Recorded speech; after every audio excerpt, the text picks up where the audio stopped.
আজকে নোয়াখালীর বিখ্যাত মাছের পাতোড়া করে দেখাবো গাছ। হ্যালো গাইস, আসসালামু আলাইকুম। আপনারা কেমন আছেন? আল্লাহর রহমতে আপনারা ভালো আছেন, আমিও ভালো আছি।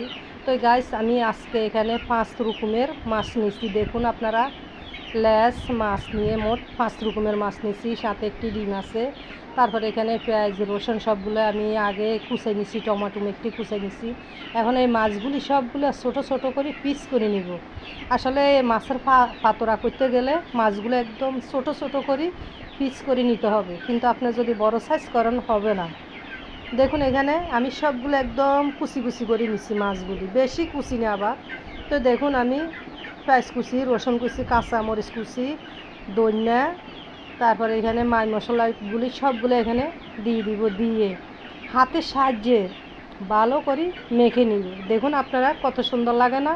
তো এখানে মানে বেশি পরিমাণ সরষের তেল দিতে হবে আর রসুন দিতে হবে। রসুন সরষের তেল ভালো করে দিই, তারপরে মেখে একটি ডিম দিয়ে দিব।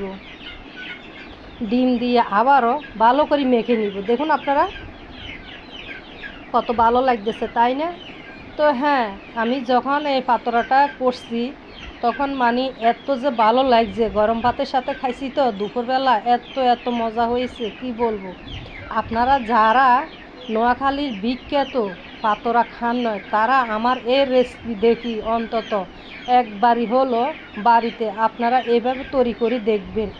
এত মজা পাবেন, এত টেস্ট পাবেন। দেখুন তো 1 ফিট হয়ে গেছে, আর 1 ফিট উল্টাই আবারও ঢাকনা দিয়ে ডেকে দিব। বেশি সময় লাগে না, অল্প সময়ের ভিতরে আপনার রান্নাটা হয়ে যাবে কমপ্লিট। তো মাছগুলি আপনার আস্তে আস্তে থাকবে, কিন্তু ভাঙবে না। দেখুন কত সুন্দর, একদম মানে আপনার কোনো পানি থাকবে না, কিছু থাকবে না, টেনে গেছে সব কিছু। দেখুন আপনারা জরে। তো খেতো মানে দেখতে মানে কালারফুল যেরকম খেতো, ঠিক মাশাআল্লাহ অনেক মজা হয়েছে।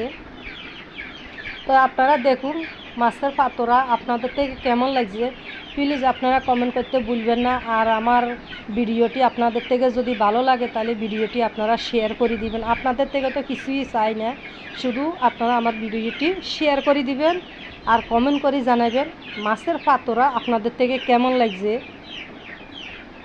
আর আমার ফেসবুক পেজে আপনারা ফলো দিয়ে সাথে থাকবেন।